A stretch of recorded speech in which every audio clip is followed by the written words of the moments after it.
कृपया मेरे चैनल को सब्सक्राइब करें।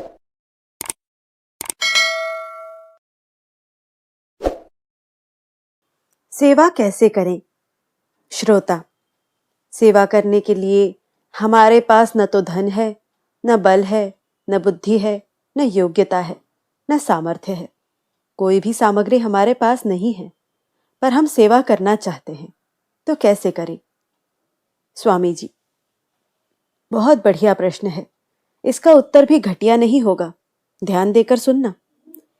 सेवा करने का अर्थ है दूसरे का हित हो और प्रसन्नता हो। वर्तमान में उसकी प्रसन्नता हो और परिणाम में उसका हित हो। इसके सिवाय सेवा और क्या होती है?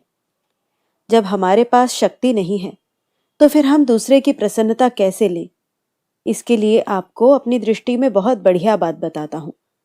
एक धनी आदमी है, उसको घाटा लग जाए, कोई भयंकर बीमारी हो जाए, बेटा मर जाए। ऐसी हालत में आप उसके दुख में सहमत हो जाओ कि आपका बेटा मर गया, यह बहुत बुरी बात हुई, आपको घाटा लग गया, यह बड़ा बेठीक काम हुआ। इस तरह हृदय से उसके दुख में सम्मिलित हो जाओ, तो वह प्रसन्न हो जाएगा, उसकी सेवा हो जाएगी। ऐसे ही किसी के पास बहुत धन संपत्ति हो जाए, लड़का बड़ा होशियार हो जाए, तो उसे देखकर हृदय से खुश हो जाओ और कहो कि वाह वाह, बहुत अच्छा हुआ। इससे वह प्रसन्न हो जाएगा। संतों के लक्षणों में आया है, पर दुख दुख सुख सुख देखे पर। मानस 7:38-1। दूसरों के दुख से दुखी हो जाए और दूसरों के सुख से सुखी हो जाए। यह सेवा अब बिना रुपए पैसे के, बिना बल के, बिना सामग्री के कर सकते हैं। दूसरों को दुखी देखकर आप दुखी हो जाओ कि हे नाथ, क्या करें, हमारे पास कोई सामग्री नहीं, धन नहीं, बल नहीं, जिससे हम दूसरों को सुखी कर सके। हम क्या करें? इस तरह आप हृदय से दुखी हो जाओ और दूसरों को सुखी देखकर हृदय से प्रसन्न हो जाओ, तो यह आपकी बड़ी भारी सेवा होगी।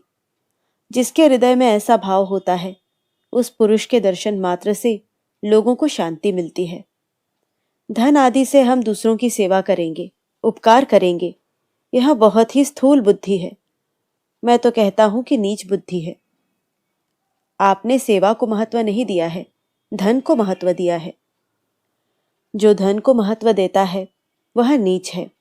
जो आपके हाथ का मैल है, उसको आप अपने से भी बढ़कर महत्व देते हो और लोगों की सेवा के लिए भी उसकी आवश्यकता समझते हो। यह बहुत ही खोटी बुद्धि है। धन आदि से सेवा करने पर अभिमान होता है, तिरस्कार होता है। जिसकी सेवा करोगे उस पर भी रोब जमाओगे कि हमने इतना तुम्हारे लिए किया है, इतनी सहायता की है। वह अगर आपके विरुद्ध हो जाएगा तो निंदा करोगे कि देखो, हमने इसकी इतनी सहायता की और यह हमारा विरोध करता है। इस प्रकार संघर्ष पैदा होगा। आप अपनी विद्वत्ता से सेवा करोगे तो कहीं दूसरा भी ऐसा करेगा तो ईर्ष्या पैदा होगी। हम बढ़िया व्याख्यान देते हैं और दूसरे का व्याख्यान हमारे से भी बढ़िया हो गया तो ईर्ष्या होगी। कहते हो कि जनता की सेवा करते हैं, पर वास्तव में सेवा नहीं करते हो, लड़ाई करते हो। ऐसे आदमी बहुत कम मिलेंगे जो वास्तव में सेवा करते हैं। हम राम नाम का महात्म्य बताते हैं, लोगों को नाम जप में लगाते हैं, पर दूसरा कोई लोगों को नाम जप में लगाता है तो वह इतना नहीं सुहाता। हमारे कहने से कोई नाम जप में लग जाए तो हम राजी हो जाते हैं, पर दूसरे के कहने से कोई नाम जप में लग जाए तो हम उतने राजी नहीं होते। जबकि हमें उससे भी ज्यादा राजी होना चाहिए कि हमारा परिश्रम तो हुआ ही नहीं और काम हमारा हो गया। कोई व्यक्ति हमारे मत को नहीं मानता, हमारे सिद्धांत को नहीं मानता, प्रत्युत हमारे सिद्धांत का खंडन करता है, हमारी मान्यता का, हमारी साधन पद्धति का खंडन करता है, पर राम नाम का प्रचार करता है, लोगों से नाम जप करने के लिए कहता है, तो उससे हमारे भीतर क्या बुद्धि पैदा होती है? हमें नाम का प्रचार तो अच्छा लग जाएगा, पर उसके कहने से लोग नाम जप करते हैं, यह अच्छा नहीं लगेगा, क्योंकि वह हमारे सिद्धांत का, हमारे मत का, हमारी साधन प्रणाली का खंडन करता है। इस प्रकार हम खंडन को जितना महत्व देते हैं उतना नाम के प्रचार को नहीं देते हैं। हम नाम के प्रेमी नहीं हैं, हम अपने मत के, अपने गुरु के प्रेमी हैं। हमारे गुरु जी को मानो तब तो ठीक है, पर हमारे गुरु जी को नहीं मानो और राम राम करो तो कुछ नहीं होगा। यह मत वाले की बात है। अगर वास्तव में हमें नाम की महिमा अभीष्ट है तो कोई नास्तिक से नास्तिक, नीच से नीच व्यक्ति भी नाम की महिमा कहे तो मन ही मन आनंद आना चाहिए, हृदय में उल्लास होना चाहिए कि वाह वाह, इसने बात बहुत बढ़िया की।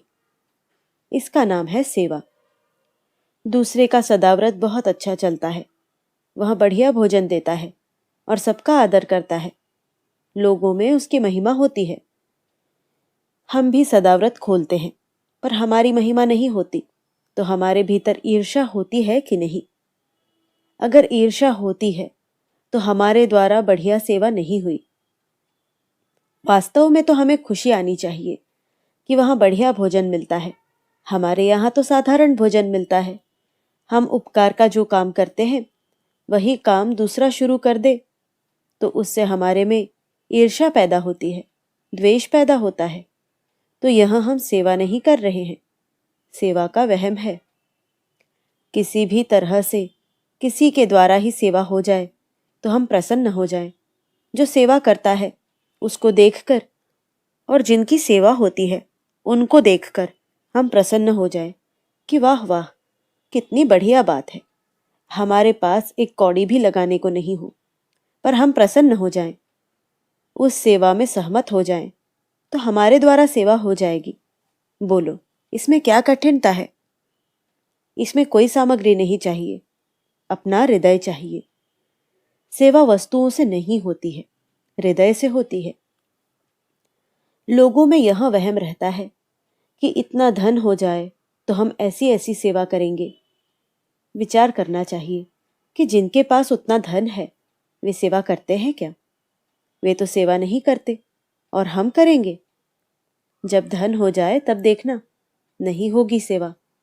जिस समय पैसा हो जाएगा उस समय यह भाव नहीं रहेगा, भाव बदल जाएगा। हमने देखे हैं ऐसे आदमी, केवल पुस्तकों की बात नहीं कहता हूं। कलकत्ते के एक सज्जन दलाली करते थे और स्वर्गाश्रम ऋषिकेश में सत्संग के लिए आया करते थे। बड़ा उत्तम स्वभाव था उनका। वे कहते थे कि हम तो दलाली करते हैं, वहां भी छोड़कर हम सत्संग में आ जाते हैं, और इनके पास इतना इतना धन है पर ये सत्संग में नहीं आते, इनको क्या बाधा लगती है?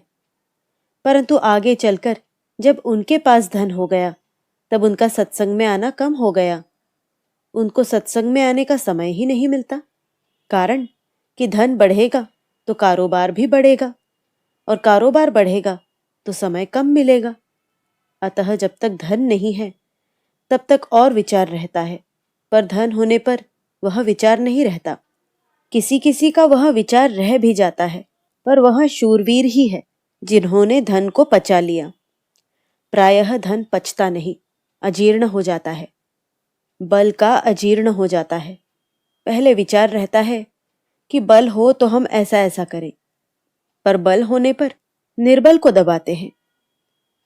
जब वोट मांगते हैं उस समय कहते हैं कि हम आपकी सेवा में ये काम करेंगे, पर मिनिस्टर बनने पर आपको पूछेंगे भी नहीं।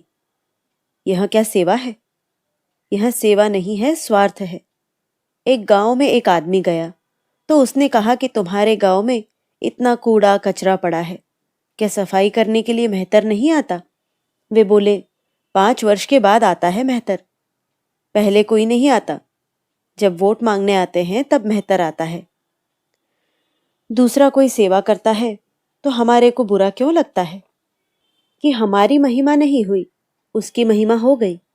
उसने अन्न क्षेत्र खोल दिया, विद्यालय खोल दिया, व्याख्यान देना शुरू कर दिया, तो उसकी महिमा हो गई, हमारी नहीं हुई। यह सेवा करना है या अपनी महिमा चाहना है? कसौटी कसकर देखो तो पता लगे।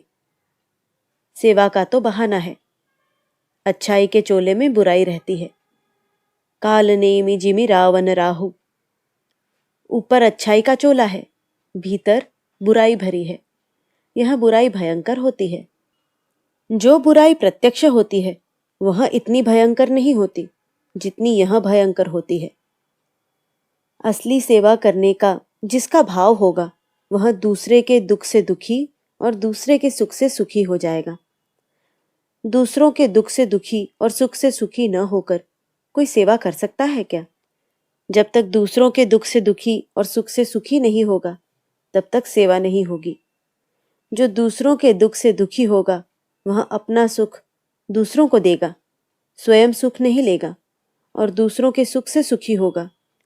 उसको अपने सुख के लिए संग्रह नहीं करना पड़ेगा। यह बात कंठस्थ कर लो कि दूसरों के दुख से दुखी होने वाले को अपने दुख से दुखी नहीं होना पड़ता, और दूसरों के सुख से सुखी होने वाले को अपने सुख के लिए भोग और संग्रह नहीं करना पड़ता। संसार से मिली हुई सामग्री को अपनी मानकर सेवा में लगाओगे तो अभिमान आएगा। अतः सेवा के लिए सामग्री की जरूरत नहीं है, हृदय की जरूरत है।